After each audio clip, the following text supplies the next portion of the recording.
Did you know that as of 2019, there are about 1,181,019 video games in the whole of existence?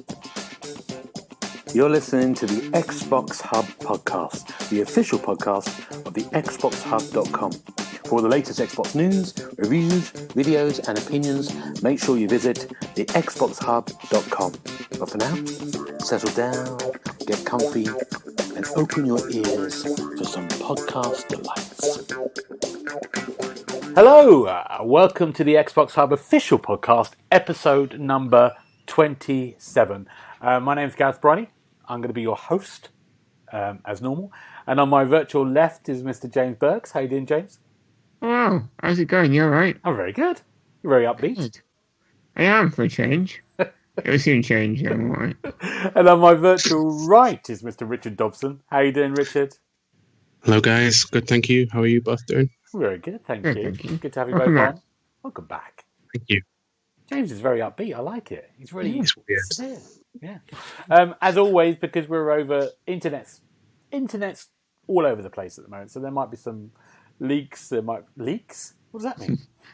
There might be some what's the word I'm looking for? It might just go off, but well, you know, it might just be silence. Technical difficulties. Exactly. That's what I'm looking for. Thank you, James. No worries. I need help. I do need help. Need a lot of help. What have you been doing this week? Richard, what have you been doing?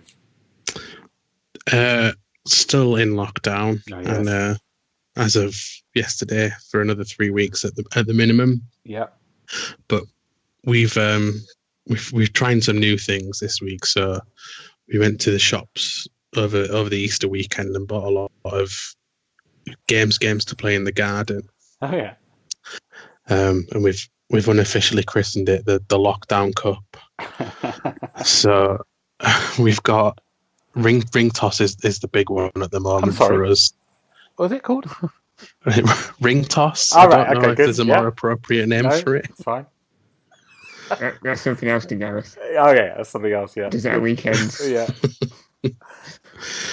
But yeah, you know what I mean when I say ring toss. Yes. Yeah, The old funfair game. yeah, that one. So you've got Yeah. something in the middle that you have to throw, and you have to throw like a circular hoop round. Is that what I'm thinking? Yes, yeah, Okay. we've got two sticks in the ground, and we've got 4 rings.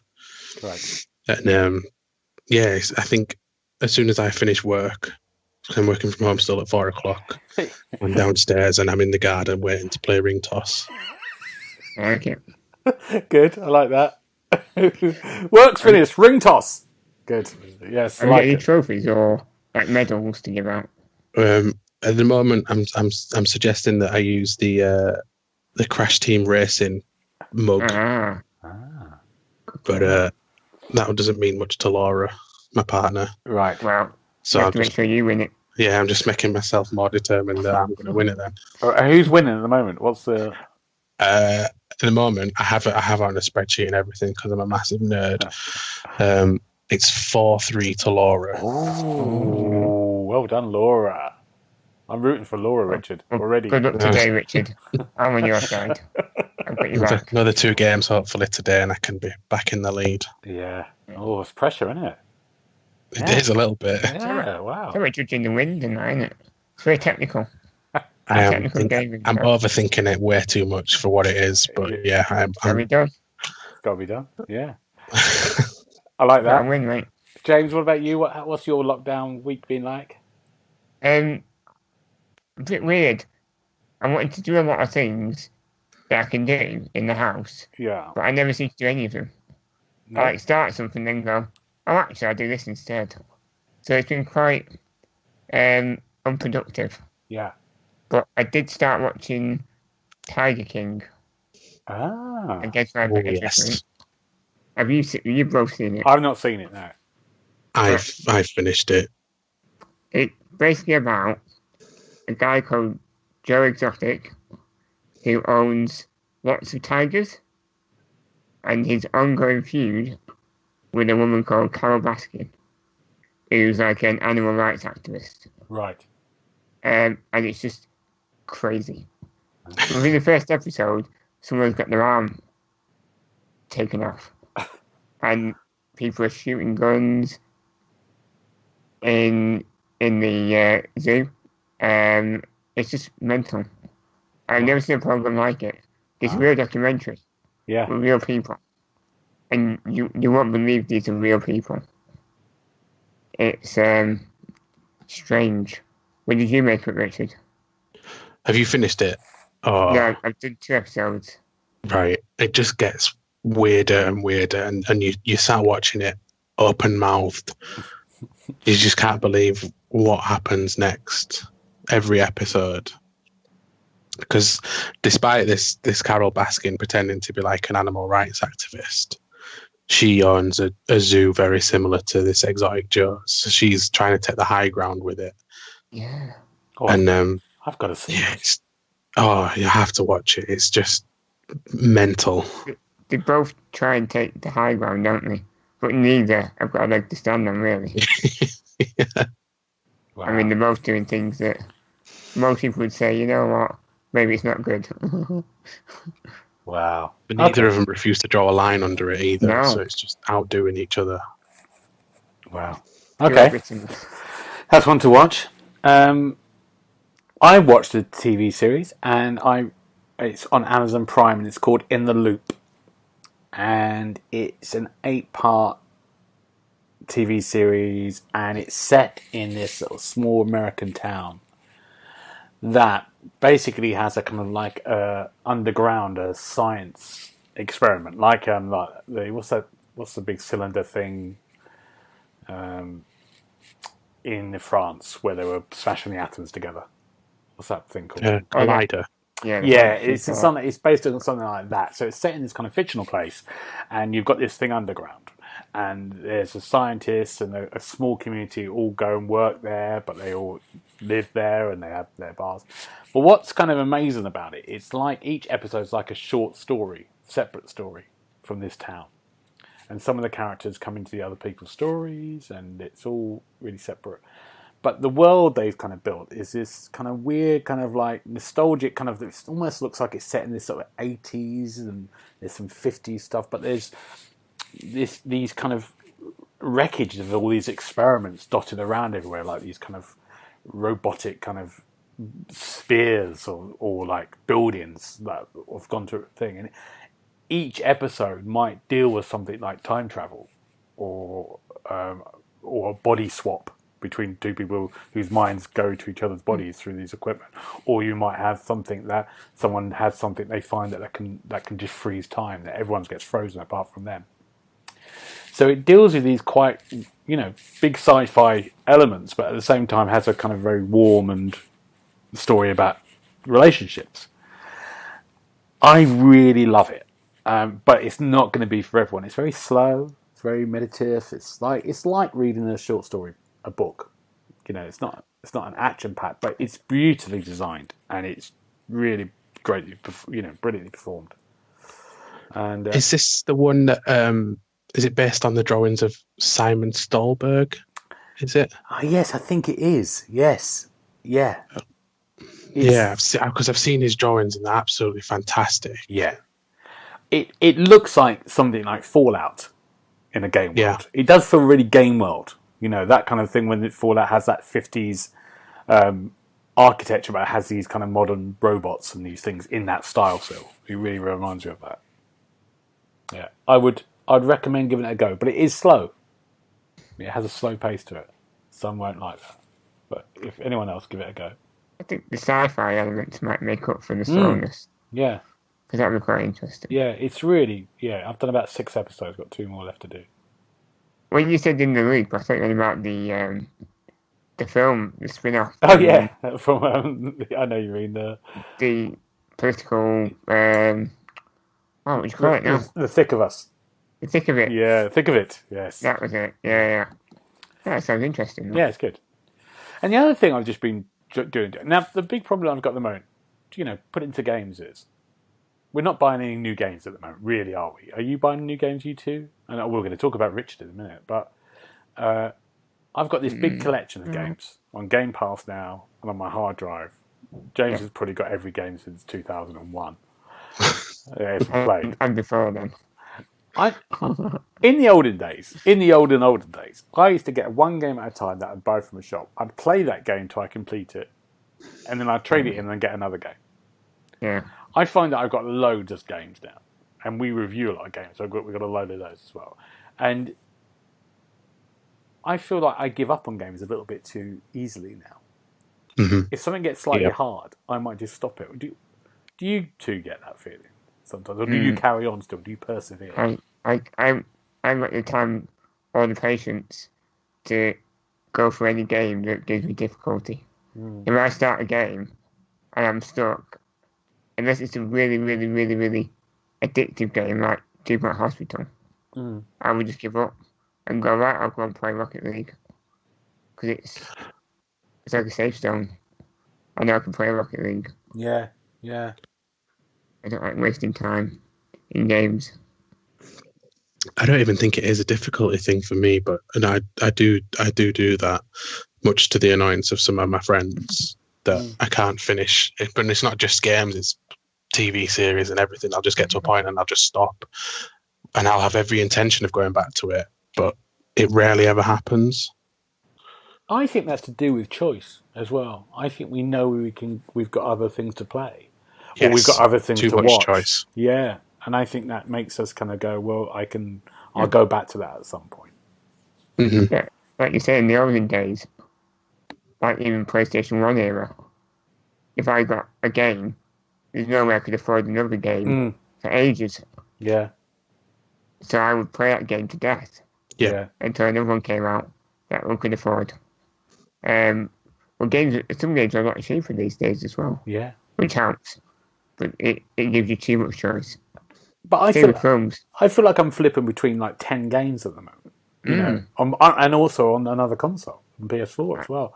And it's like, what am I doing? I can't seem to finish. You can't finish any of them. No, I'm the same with the Switch. Because I've started trying to play the Switch more. I'm still nowhere near the end of Pokemon. Yeah, but I've been playing it for what seems like an age now. And then you put the TV shows on top of that, and the films. I've got Football Manager as well on the Apple in there, and it's like the new one's on Game Pass now, the PC. Yeah, of course, yeah. So I'm really wanting to play that, but again, I won't play it. Yeah, I'll just start doing something else. Maybe we need a focus. We need a focus. We need to get each other. I think we need to support each other as well. A support group. Yeah, we keep each other in line. We have one of Richard's spreadsheets, and we have what games we've got to play in the next 2 weeks, and that's it. And you can't move on to it. No. Off. And signed off by someone else. I think you'd end up hating a lot more games, though, if you forced yourself to play them. But the problem is, it's a luxury for us, but we can review games as well. We have to, we sometimes have to put a lot of hours into a game that maybe we don't like. Mm-hmm. And other times we get lots of games we love. It's really lucky that we normally wouldn't play. But that probably shades our way of playing as well. Yeah, definitely. Right, good. Let's move on after that philosophical chat about choice. Now, every episode, if you haven't listened before, we do questions to our guests that I put so I can get a deep understanding of their psyche. And I've got 3 questions to ask the 3 of us. First of all, are we ready, you two?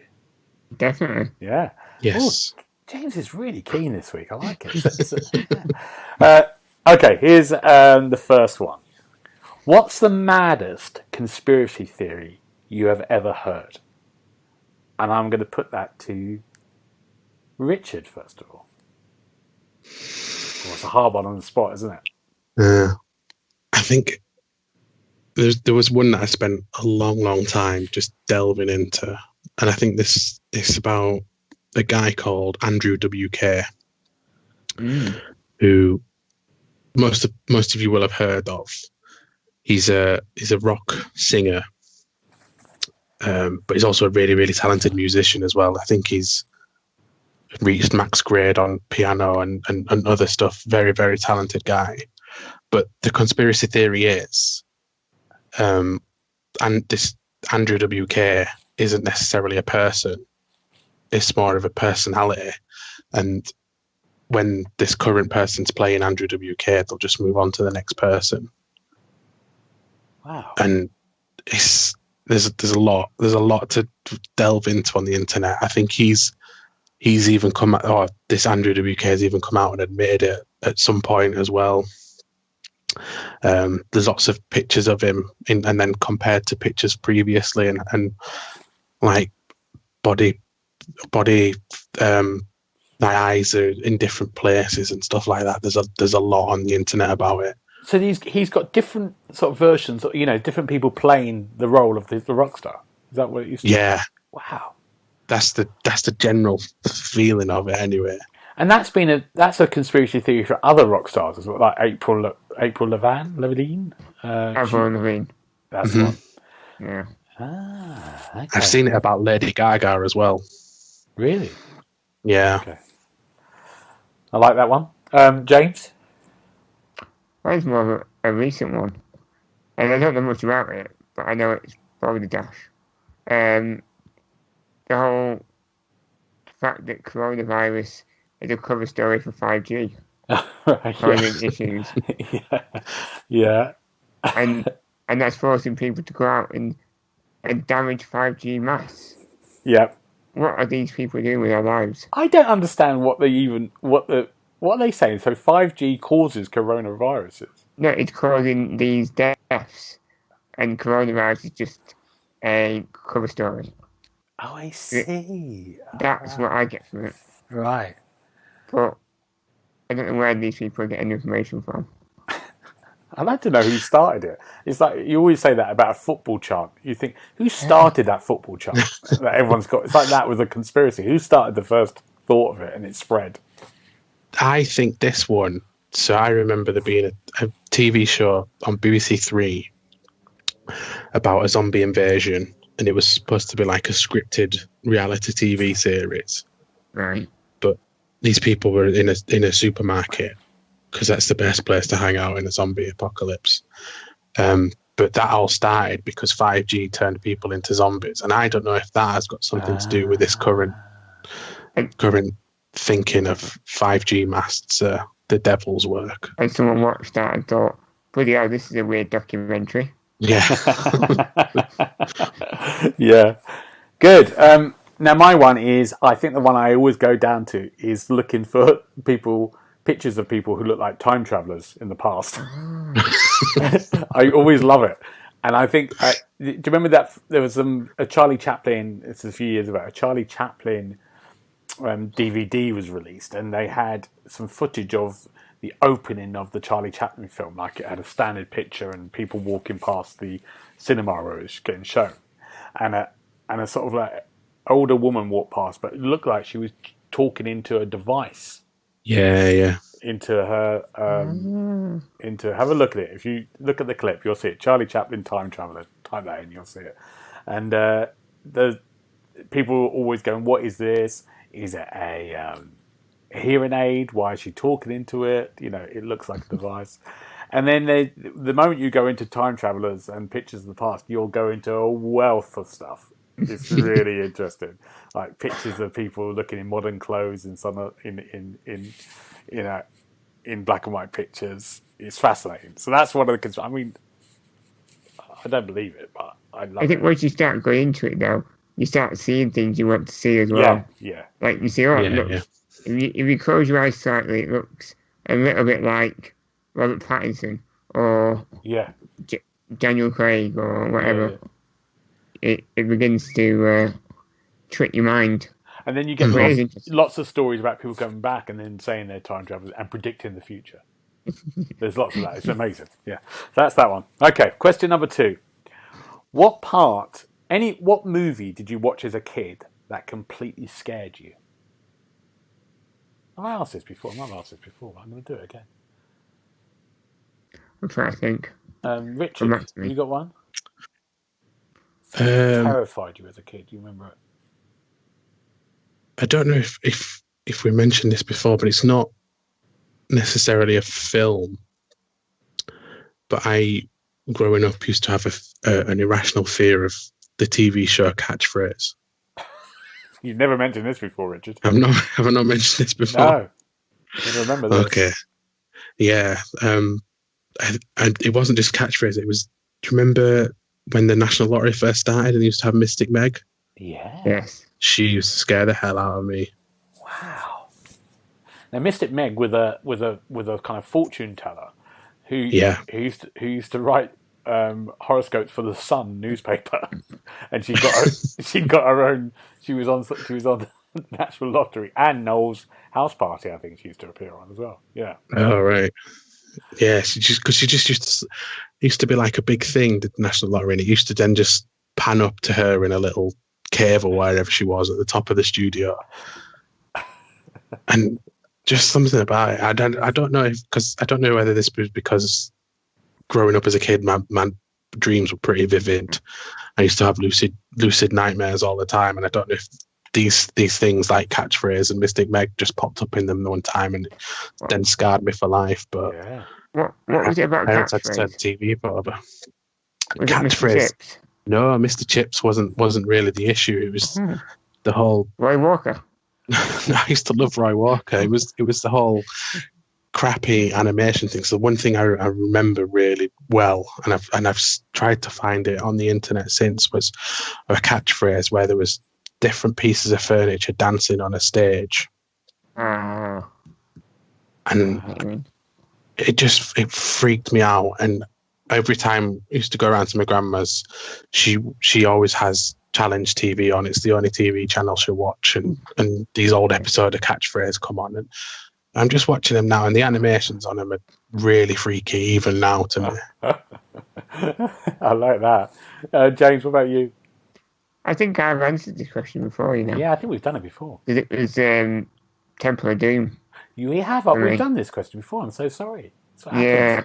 Do so many episodes. I'm bringing back bad old material and old bad memories for you. Because I think I answered, which I think it was, when I said it used to be the old safety information films that happened. Like, yeah, we've done this. Yeah. Yeah, that's fine. But I'm glad we've asked it because we got a brilliant reply from Richard.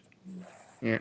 So that's good. I didn't have to admit that though. Is that what you're saying? You didn't have to admit it. It's false, but now you have. It's good. Now we're going to be stuff in the street going, say what you see. If you see it, say it.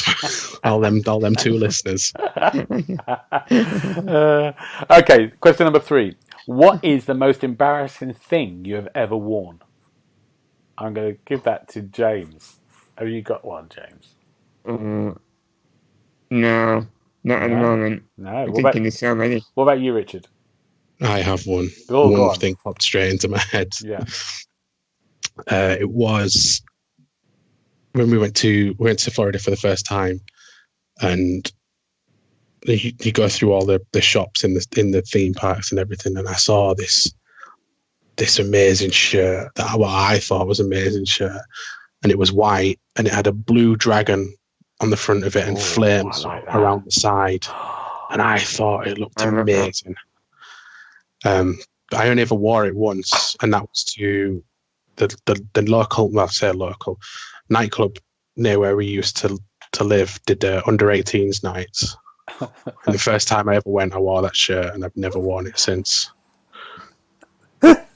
What happened that night? As soon as I was in the queue outside this place, I realised how bad a decision that shirt was. I really want to see this shirt. I love it. I don't even know if I've still got it. Oh, wow. So no one came up and chatted to you about the shirt that night? Not in the way you wanted to as a 14, 15-year-old anyway. James, what about you? Apart from England shirts, nothing really. England football shirts, yeah? Yeah. That's all that embarrasses me. Oh, wow. Okay, that's good. I've got one. My partner, Bernadette, she made for a theatre show, she had to make lots of tracksuit trousers with tails on them, animal tails, right? For a show.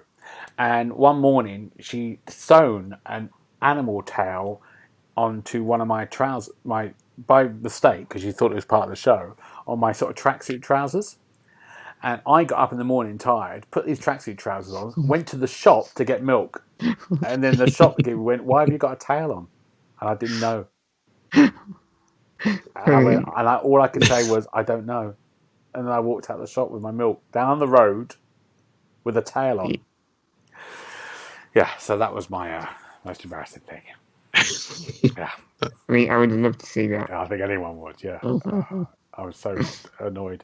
Right, let's do Would You Rather questions to both of you. James, these are your Would You Rathers. Yep. HD TV or HD projector? HD TV. Spain or France? Spain. Aliens or Monsters? Monsters. Oh, nice. Richard, these are yours. Mm-hmm. Love or laughs? Laughs. Death by fire or death by drowning? Oh, God. Death by fire. Okay. Oh, good choice. Sweets or crisps? Bit more faithful. Sorry. Sweets. Sweets. Oh, I'll go for crisps, but there you go. Crisps. Lovely. Thank you two. Let's go on to what games we've been playing. Let's start with Richard. Well, going back to what you said earlier, the size of the backlog. Mm-hmm. And last week's releases didn't help because I picked up Final Fantasy VII Remake. What's it like? It's good. I've done 10 hours and I'm not at the point where you meet Aerith yet. Many of my friends have finished it already and they're willing me to finish it, but you just wait for something for that long and I'm not the guy to rush it. I want to take my time with it and explore everything. But the thing that's really impressed me so far is the battle system in it, because when they announced it, they said it was going to be a mix of turn-based and action, and I was always skeptical about how it was going to work. But what they've done with it is actually really good, and it's got that perfect balance. So you can always be attacking, but then you fill up your battle gauge up, and then once that's full, then you can do a more traditional turn-based attack. Okay. But the way it works is really good. I've really been enjoying that side of it. Can I ask a question about that? Because the thing I remember, because I played Final Fantasy back in 1997, and that was it. But the summons, what do they look like? You know, you used to be able to summon something in battle, didn't you? Yeah. Shiva. I remember Shiva was one I always did summon. Shiva's in it, but I've not got to her yet. Okay. I've only got Ifrit, which is the fire guy. And is that really impressive, the look of it? Yeah. So you can't choose you can't choose to summon all the time. If you're fighting a difficult enemy, there'll be a timer appear on one side of the screen that says once this bar is empty or full, I can't remember which way around it is, then you can use a summon. Right. And then they'll fight alongside you for a period of time. You can still give them actions like normal, but then when their time's ended, they'll do one final big massive attack, and they are really impressive. Wow. I do really want to play the game. And does it feel, the whole game, very different to the original? I mean, I know they've padded it out, haven't they? Because you're only doing the first bit of it, aren't you? Yeah, so the original Midgar bit, which is the whole of this new game, is 4 or 5 hours in the original Final Fantasy. But it feels more of a companion piece rather than a replacement. Okay. So I'm getting a lot more out of it because it's sort of almost catered for you to have experienced it first time, and some of the conversations that people are having and some of the things that happen, you're like, oh wow, so good to see that in these better visuals and a slightly different view of it. Yeah. James, have you ever played Final Fantasy? I think I played one of these spin-off games to review it, but I never really understood it, which is surprising because it seems like something that was out my street. Yeah. But no, I need to play Which is the one that came out last year? That 15. Oh, that's on Xbox Game Pass at the moment, isn't it? Yeah, I'm going to play that first. It's on my list. One of you two have to make sure I play it. It's true. Right. So, are you really enjoying it, Richard? Are you enjoying it? What's the feeling? What's your big feeling? It's very good. I don't, at the moment, I don't think I have necessarily anything negative to say about it. I mean, the visuals on all the trailers and that looked amazing. Sometimes things don't look as good whilst you're battling, but other than that, I've enjoyed what I've played so far, and I'm looking forward to playing a lot more of it. Good. Okay. Lovely. James, what about you? What have you been playing? I've been playing one of Artifact Mondays games. They're a publisher that do hidden object puzzle adventures. And this one's called Uncharted Tides Port Royal. It's not the most exciting game in the world, but it's got a pirate theme. Right. Basically, to go on a pirating journey to find someone's father. And as usual with pirates, nothing quite goes to plan, and there's a lot of backstabbing. Ah. But the main gameplay is like point and click. So you go around collecting items, to solve puzzles, and then you have mini games as well, like switcheroo, matching tiles, stuff like that. So is it point and click? Are you moving, or are you seeing a number of static screens and then you're static? Oh, okay. Yeah, right. Still environments, which are lovely hand drawn. Yeah. Environments. But the hidden object part is where you'll see a scene, and you have to find so many items in that scene. A bit like Where's Wally? Okay. So you might have a list of like a sword, a beetle, a cup, and there'll be loads of stuff on the screen. So you've got to look really carefully to find them. And are you then, if you find a sword, are you putting it in inventory and then are you using it on something else? No, with these hidden object puzzles, you find loads of things, but there's only one of the things that you actually need. You've got to find them all to get the one you need. I've got to give one of these games a go. Yeah, they're very relaxing. Yeah, just not always exciting. No. I think I've got one on my Let's Play list, so I think I'm going to be doing one soon. Yeah, they're very hit and miss, but the ones that are good are very, very good. Okay, good. And puzzles, yeah. Lovely. Okay. I'm reviewing that, so the review will be live in a couple of days. Okay. If anyone wants to know more. Yeah, check that out. I've been playing a game called Abduction. And it's basically by the team or one of the developers who made the 90s game Myst, which a lot of you hated or loved. I rented it from Blockbusters and took it back the same day.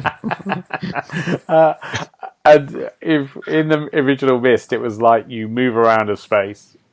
It was one of those things when you have static screens, but you can move forward so it would get closer. In the original one, when I had it, and these beautiful kind of like weirdly magical worlds that have the familiar architecture of something like a Greek thing, as a mixture of that with this kind of fantasy mechanical steam world in one way, and you're basically trying to work out how to solve these very complicated puzzles. So they're back with a new game that came out on PC about 3 years ago called Abduction. That was sort of designed for VR first of all. Now we've got it on the Xbox and the other consoles. So I reviewed it. I think the review's out now. I think it came out yesterday. I really enjoyed it. It's the story is you start off in this small town in Arizona, and these kind of blue lights come into the sky like this alien mechanical form, and suddenly you're transported to a different planet along with half the town, and that's it. You're in first person, and it's up to you to try to find out what's happened. What these games don't do, and I think was missed, is they don't give you any instructions or any. There's no sort of like little pointers or go over here. Not very helpful. I don't think there's any control tutorials. I think you're just off, And what you can do then is you don't have an inventory or anything. You would click on things. You'll go up to something and you can pick stuff up, have a look at it for clues, and then you can click on a lever, like pull a lever or open a door, or at some point you have a cart that you can drive around like an old train cart. But the whole point of this game is, which I think I say in the review, is whether you're in this. In the old days in Myst, you'd have to kind of like play Myst, and you have to have a notebook beside you with a mate, maybe with hand-drawn maps, clues. And this is the same. You're just literally got to pick everything up, read everything to find out clues to what you need to do. So you were making notes then? I was using my camera all the time on my phone, taking pictures of the screen. That's great. And so keeping a record. And that's whether you're going to really love the game or whether you're not going to be into the game. So I can see people just going, I can't do this. I don't know where to start. Or you get people just completely going, oh, this is great. And it's a brilliant story. The world's brilliant. They have this lovely thing when you have a couple of real characters that you meet, but they're done in full motion video. In sort of like these little weird video holograms that pop up, which I really like. It has that 90s. That's how it was in Myst, wasn't it? That's right, yeah. Yeah. They've kept that style, and it just looks amazing, this world, and the kind of design of it. Yeah, I really liked it. I think I gave it 4 out of 5, which is good. I think it might be too hard for not too hard. It might not be the right type of thing for some people, because I don't think the puzzles are hugely complicated. Later on, it becomes like there's whole things with portals that becomes like a bit mind blowing, but it's really good. It's worth, if you want a challenge, you want something slow again. You're not going to get killed in it. I don't think. It's worth picking up. Abduction. There we go. Will you two be getting that? How much is it? I can't remember. No. No, that's it. It's gone. All right, good. Richard, you gonna get it? Maybe. I think I had a similar experience with James with Myst, right? Originally, but it does sound something nowadays I would enjoy a lot more. Yeah. I think we're probably quite young, weren't we, when Myst came out? Yeah. And then Gareth. I think I picked it up for the PS2. It came out on that, and that's where I picked it up. Yeah. Good. Richard, you got one more you've been playing?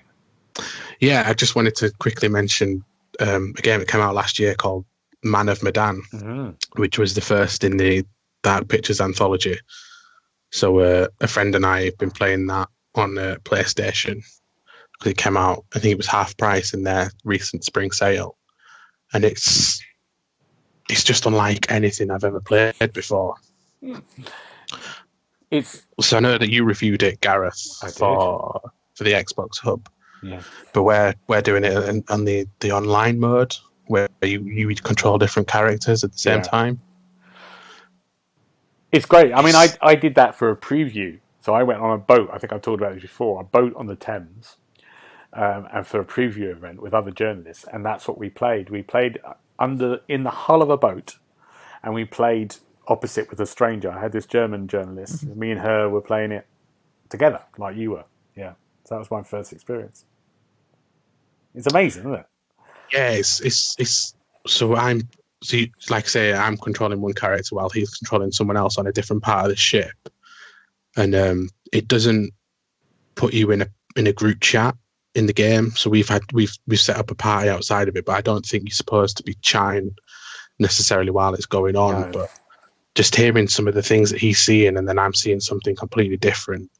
But even if we're walking down the same corridor, I would see something completely different to what he'd see, and I'm trying to explain it to him, and he's like, "No, I can't see anything like that. Can't see it."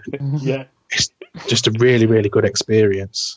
I think that's what they did brilliantly. I think they made a really good single player experience as well that I enjoyed. But it was the two bits. The online is really great for that, because you can have that conversation after and go, "Where did you go?" "I was underwater." "Well, I was upstairs." And then you've got the movie it's like the popcorn. I can't remember what they call it. And that basically you sit with a party of 4, play it all together, and you hand over the controller. Oh yeah, is it Movie Night? Is that what it's called? Yes, movie. That's it. And think it was such a clever way of going. Let's expand this game. We can make what how people would like to play that. And and it looks great, doesn't it? It does look really good. Yeah. The characters are really good in it. And which will link on. I think we can link straight into this now. Okay. This is really good. Yes. We got a link. Richard, what did you see? You saw the Little Hope trailer, didn't you? Which came out second. So we knew already that the next one was called Little Hope, because I believe at the end of Man of Medan, which we've not finished yet, there was a teaser trailer for the next one in the anthology. But this week they put out a first proper trailer for it, saying it's coming in summer, and I just thought it was worth mentioning as a new, not a new game, but an announcement of something that's coming soon. Whereas everything else seems to be doom and gloom of delays and everything else, but this one's still on track for summer apparently. I got to think, because they announced that they were going to do 9 games in this anthology, weren't they? I think that's right. I've got a feeling they've made 3 of them already, because they would have made Little Hope already. They're pretty. I think they were pretty much advanced because they announced it in the game, in the Man of Medan. So I think they might have another one as well that doesn't affect at the moment. Maybe they've got 3 on the go. Yeah, maybe. Okay. And Little Hope. What's the highlights of Little Hope that we look forward to? So I think this one might be set in a British town. But the only thing I'm thinking of that is because it's got Will Poulter. He's in the trailer, and he's a British actor. But I don't know if he's putting on an accent in the trailer. I can't remember if he spoke or anything.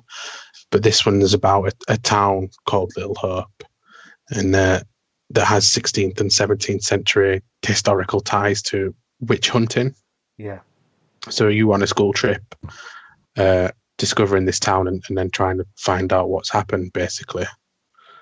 And it's going backwards and forwards in time, isn't it? It looks like it looks like it. Yeah, which is quite exciting. Yeah, they're really good, and like you said, it'd be something to look forward to because there'd be nothing else coming out. I think it might be August again, like Man of Medan with the end of August, so they could go for that same date. Yeah. I mean, I think at the moment they've only said summer, but yeah. That seems like a good shout. I think the big thing is, like, talking about the games, I saw an interview with The Last of Us 2 guy, Neil Bruckheimer, I keep thinking it isn't. But, and he was saying about The Last of Us, saying it's ready to go. We're ready to go. The 2 reasons we didn't really release is because we can't put it it wouldn't reach the audience it would do. Without going to shops and buying it. Physical sales. Yeah, and he said, and also the internet would have a nightmare coping with everyone downloading at that point. Load that game, because that game will be a big download. So yeah, it's probably Man of Medan people are probably thinking, okay, do we wait till August when everyone, hopefully lockdown will be partially over and people can go to shops again. Mm-hmm. Good. James, what about you? Anything you've seen that's caught your eye? All I ever see these days is Game Pass. Always new games getting added, and more won't come in. And there's one added on the 16th called The Long Dark, which is a survival game. Oh, I reviewed that years ago. Yeah. It's basically you against Mother Nature, isn't it? Yeah. Essentially. Is it worth playing? Yeah, I loved it, but it was really hard. But I think there's been many sort of updates to it, DLC bits, extras to it. It's a preview, wasn't it, for a while? Yeah, a long while. You start off, I think, in a crash, or like an airplane crash, and then you basically survive. You're trying to survive in this Canadian wilderness and find out what happened, if I remember rightly. Yeah, you're right. And it's pretty cold, isn't it? in the Canadian wilderness. Yeah, it's very cold. People freeze to death. You die a lot. Yeah. But other than that, there's Deliver Us the Moon, which is going straight into Game Pass. Ah, is it? Yeah, on the 24th. Ah, great. And didn't you do an interview for that one? It feels like it's just me doing all the stuff. I did a preview for that you can listen to one of the podcasts. I can't remember what episode, but maybe in the 16th we did it. We interviewed the developers. It was a while ago, wasn't it? It was so long. That's a sci-fi exploration puzzler. Yep. Is that right? I think so. Yeah. First person. Oh no, it's third person. I can't remember. Yeah. Well, anyway, it's a very sci-fi space-orientated game, isn't it? Yeah, it looks great. So if you like space, you'll be well into that one. Gato Roboto. You haven't played that one, Gareth? I haven't. It's going straight into Game Pass on the 21st. Good. And it's the word I hate, which is Metroidvania. Puts the fear of God into you. Yeah. Basically, it's a Metroidvania game in black and white. It looks alright. It could be good fun for old school gamers. But I don't know much more about it than that. It doesn't really interest me. No. Levelhead. That's more interesting. What's that? It's a couch co-op game where you can create platform levels. So you create the game and then you play it. So you create different platforming levels to test each other. Right. Essentially. And there's all sorts of options of machines and contraptions you can use to build these levels. And that's out on the 30th of April. Right. Straight into Game Pass. Yeah. And there's one more, Hyperdot. Oh yeah, I've seen that. Look at that. I like the look of that. Where you have really good reflexes, essentially. Because you've got very loads of enemies. Oh. On 100 different levels. It's like a little dot, isn't it? Like a little dot on the screen and lots of dots coming at you. But it looks more interesting than that. A simple mechanic that might lead to a decent game. That's it for incomings. But it is worth noting that Fallout 4 is leaving Game Pass at the end of the month. So if you haven't played that yet, you can't play it. You've had it. You're not going to do it. You're not going to do it in that time. I'll tell you that. No. Give up. Don't do it. A few others, but nothing major. Ah, good. Thank you, James. Right. Now let's do one more little bit of news, and then we've got to do a quiz, aren't we? I think let's just talk about the Cooking Mama crypto, if we can, Richard, as briefly as possible, because that was interesting. Yeah, I think this goes back to what you said earlier about conspiracy theories. Cooking Mama Cookstar was announced last year. Yeah. It's coming out in March 2020. But there's so much gone on. Trying to summarize it up. I think originally when it first got announced, they said it would be the first game to have cryptocurrency involved in the game. People liked the sound of and didn't really know what it meant. And then this game came out and immediately got pulled. Originally, I think it got pulled because they thought it was mining cryptocurrency. That's what the game was doing in the background, and people were saying, well, if it does that on a Switch, it's going to overheat it. That was the first thing. And then the second thing that I saw was regarding the publisher suing the developer, or the other way around. I honestly can't get my head around half this stuff, because they released it too early without them knowing. And the latest thing that I've seen now is another reason why it was pulled was because it's ripping music clips directly from YouTube. Wow. I think if you're going to have a look at something on the internet today, Cooking Mama Cookstar, and the fallout from that would take up most of the day. it is an amazing kind of story. And I didn't know about the music clip ones. That's the latest, is it? That's what I've just seen now. Yeah. Wow.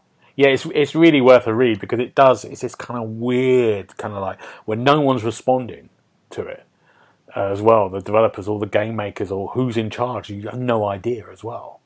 It's like There's a lot of finger pointing going on. Yeah. And it's weird that did people suddenly get it?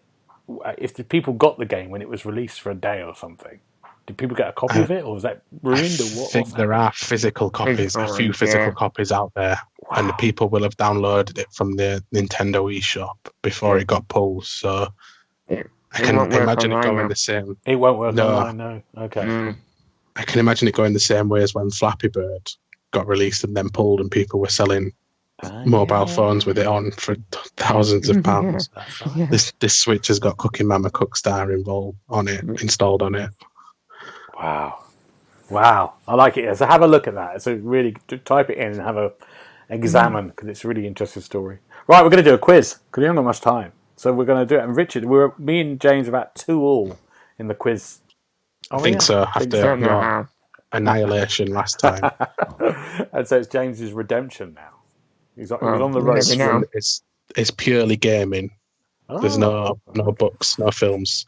So today is National Haiku Poetry Day.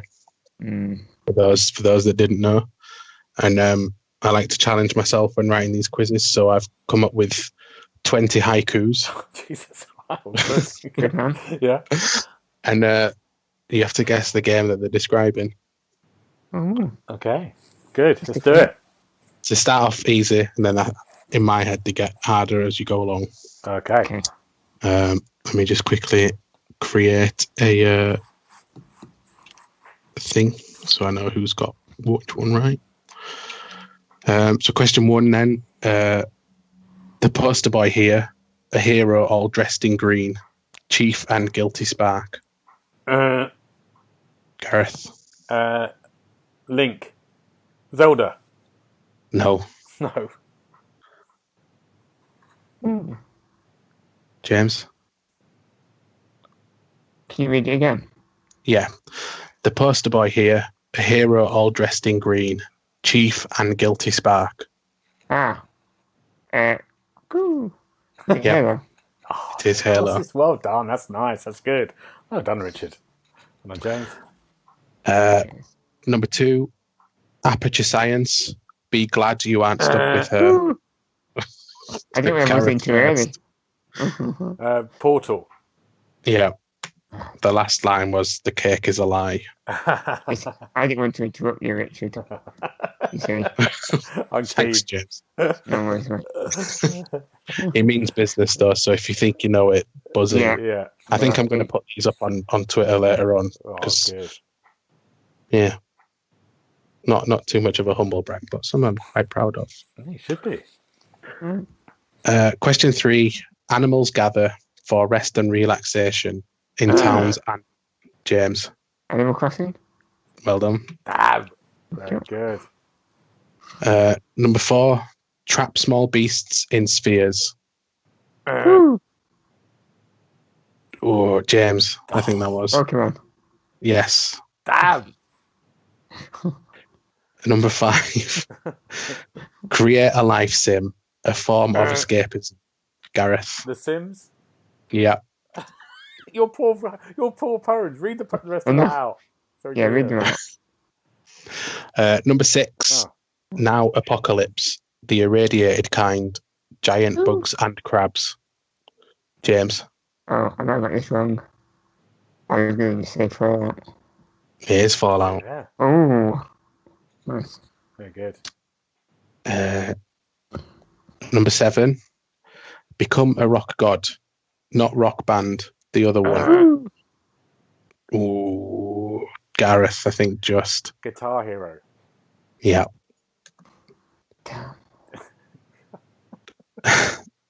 Number 8. Save the planet from an alien invasion. Spaceship bonus points.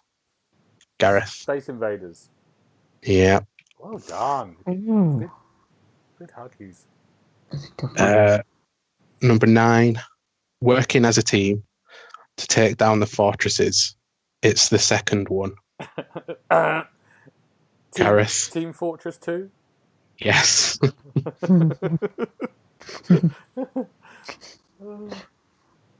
Number 10. Steve needs a new axe in this strange cubic vision. Best mine for resource. Woo! Oh, yes. James. Minecraft? Yep. Well done. That's good. I like that haiku a lot.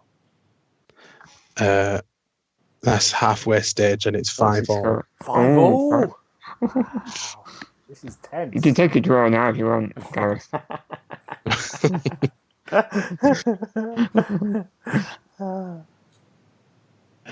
Number 11 then. Ghost, Peter Dinklage. Cage 6. Gareth.